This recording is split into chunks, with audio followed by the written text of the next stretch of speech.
Bismillahirrahmanirrahim. Assalamualaikum warahmatullahi wabarakatuh. Baik, untuk materi kali ini kita akan membahas mengenai penjadwalan proyek.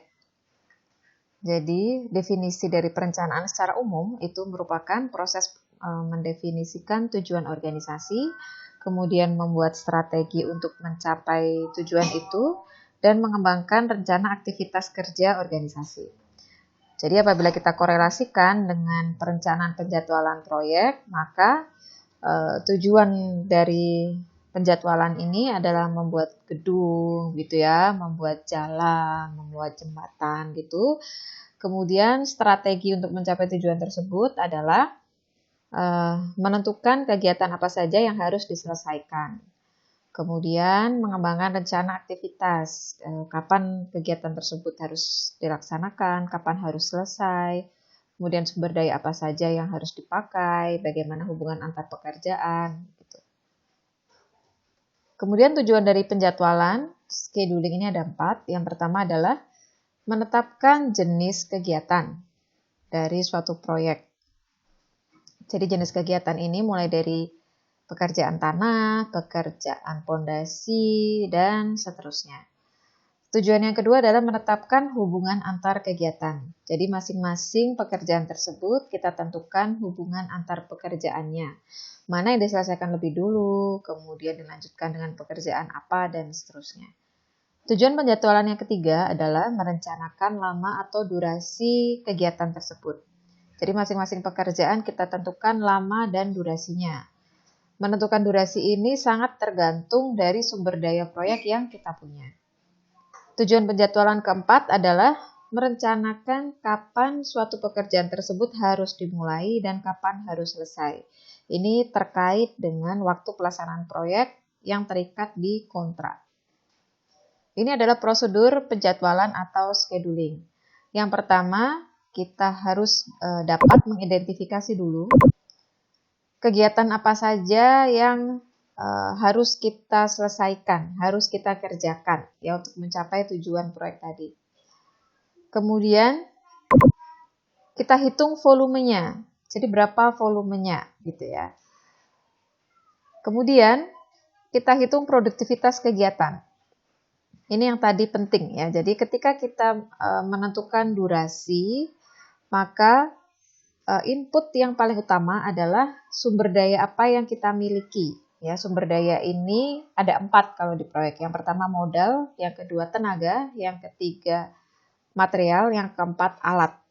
Gitu. Jadi setiap kita melihat analisa harga satuan pekerjaan, di situ akan ada tenaga, ada material, ada alat. Itulah sumber daya proyek. Ketika kita menentukan durasi, maka kita harus tahu dulu sumber daya proyek yang dimiliki dan volume pekerjaan. Contoh pekerjaan galian. Jadi di pekerjaan galian itu ketika kita menentukan durasi berapa lama pekerjaan galian tersebut, maka kita harus tahu tukang yang ada gitu ya, tukang yang kita miliki. Kemudian alat berat yang kita miliki. Kemudian berapa volume pekerjaan. Jadi tidak realistis apabila volume pekerjaannya besar, kemudian sumber daya yang dimiliki sedikit, tapi kita durasinya menentukannya sangat cepat gitu ya. Itu jadi tidak realistis. Maka dari volume pekerjaan dan sumber daya yang kita punya, kita harus bisa memperkirakan kira-kira produktivitasnya ya, berapa volume yang bisa dicapai per harinya gitu ya dengan sumber daya yang ada. Ini untuk menentukan durasi. Kemudian yang penting lagi setelah mengidentifikasi pekerjaan ya, ini yang penting lagi kita harus mampu menentukan analisa ketergantungan antar pekerjaan. Jadi hubungan antar pekerjaan. Ini kita kenal dengan istilah predesesor. Setelah tahu predesesor, kemudian durasinya, kita baru bisa menyusun penjadwalan. Gitu. Jadi penjadwalan ini alatnya bermacam-macam. Nanti kita bahas gitu ya. Kemudian kita cek apakah sudah sesuai jadwal tersebut dengan syarat ya, syarat yang tertera di kontrak. Apabila ternyata belum, ya ternyata jadwal penyelesaian proyek yang kita susun ini terlalu panjang, gitu. Maka yang harus kita lakukan adalah kita menambah sumber daya, sehingga meningkatkan produktivitas yang bisa dicapai setiap minggunya. Jadi semua proyek konstruksi, ya proyek gedung, proyek jalan, proyek jembatan, bendungan, irigasi dan lain sebagainya. Setelah ada perhitungan yang sesuai dengan kaidah teknis, maka kita harus menghitung berapa rencana anggaran biayanya, gitu ya. Dan kita membuat penjadwalan item pekerjaan apa saja yang harus kita selesaikan supaya tercipta bangunan tadi. Ini beberapa batasan ketika kita membuat penjadwalan, ya. Constraint. Jadi ada budget, berapa modal yang kita punya, berapa waktu yang kita punya terkait kontrak, berapa sumber daya, gitu ya. Tipe pekerjaan, peralatan, material, regulasi. Itu karena biasanya ada local wisdom. Jadi ini ada local wisdom, kemudian terkait spesifikasi, dan lain sebagainya. Alur penjadwalan proyek, yang pertama kita harus tahu dulu metode pelaksanaan. Jadi dari metode pelaksanaan kita bisa menentukan list of activity, macam-macam kegiatan. Kemudian kita membuat WBS, ya, Work Breakdown Structure. Kemudian kita membuat alat penjadwalan. Ada bar chart, ada kurva S, network planning. Network planning ada critical path method, ada precedence diagram method. Ini contoh list of activity di pekerjaan jembatan, gitu ya. Ada pekerjaan tanah misalnya, galian, urukan, gitu. Jadi di sini ada pekerjaan mayor dan di sini ada sub-sub pekerjaannya. Kemudian ada pekerjaan berbutir, pekerjaan jalan, pekerjaan struktur jembatan itu sendiri, gitu ya, pekerjaan minor dan lain sebagainya. Ini yang dinamakan work breakdown structure. Jadi bagian ini merupakan struktur, gitu ya, struktur pekerjaan yang ditampilkan per level kegiatannya. Jadi level 0, kalau kita lihat sini proyek dermaga. Level 1, ini pekerjaan mayor, ada pekerjaan persiapan, pekerjaan struktur, ya, dan lain-lain. Di level 2 ini adalah sub dari pekerjaan mayor. Jadi di pekerjaan persiapan, ini di bawahnya ada direksi kit, ya, A.1, A.2, A.3. Kemudian di level 3 ini sub pekerjaannya lagi, gitu ya. Jadi misalnya ini B pekerjaan struktur, B.1 adalah caisson, kemudian B.1.1 itu pembuatan, B.1.2 pemasangan, dan seterusnya. Jadi ini dinamakan work breakdown structure, dia terstruktur begitu ya, ada level-levelnya, ada hierarki masing-masing level pekerjaan.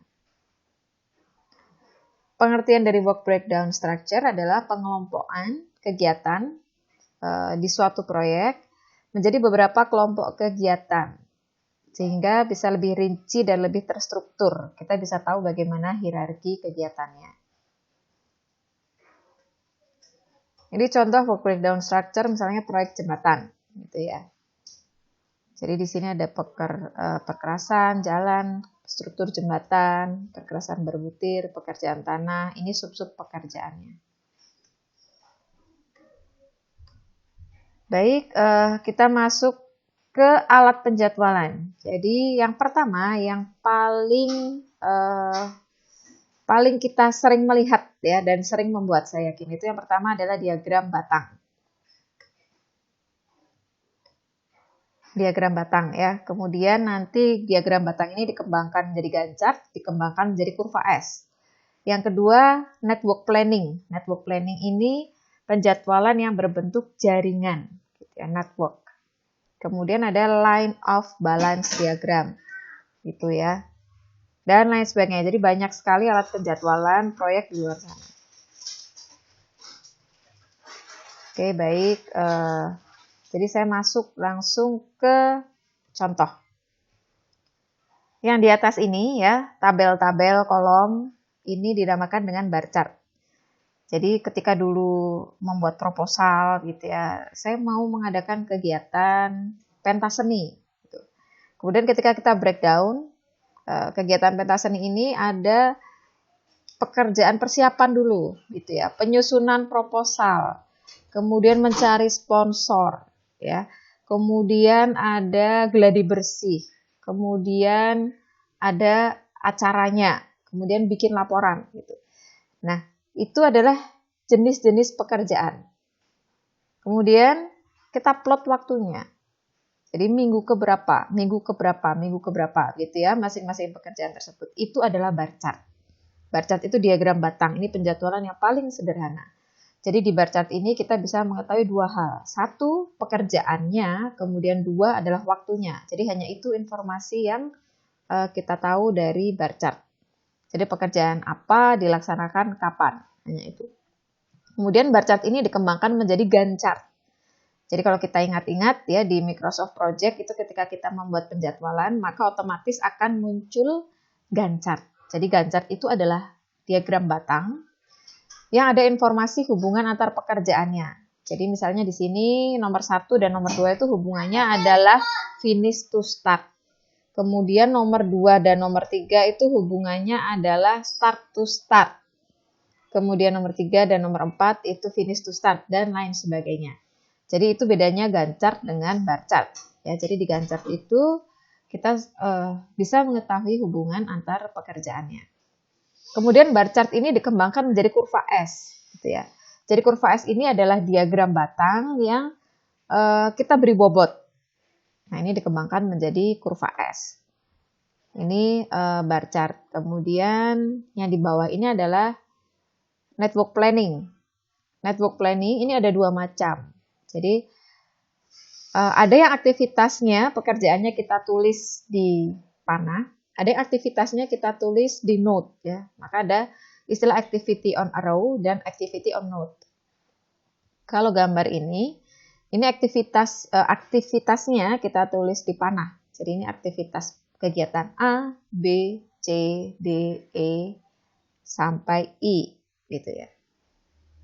Tapi kalau kita membuat penjadwalan dengan Microsoft Project, network planning yang dibuat oleh Microsoft Project itu modelnya activity on note. Jadi aktivitasnya ditulisnya bukan di panah tapi di note-nya ini. Oke, ini tadi tentang bar chart ya. Jadi dia memang penjadwalan paling sederhana. Kemudian kekurangannya adalah dia tidak spesifik gitu. Ini network planning, ya pengertiannya suatu jaringan yang terdiri dari serangkaian kegiatan yang dibutuhkan untuk menyelesaikan proyek. Jadi kelebihannya network planning ini kita akan mengetahui kegiatan apa, startnya kapan, finishnya kapan, kemudian hubungan antar pekerjaannya seperti apa. Baik, itu jenis-jenis penjadwalan di proyek. Baik, kita ketemu lagi di materi berikutnya. Tetap semangat belajar.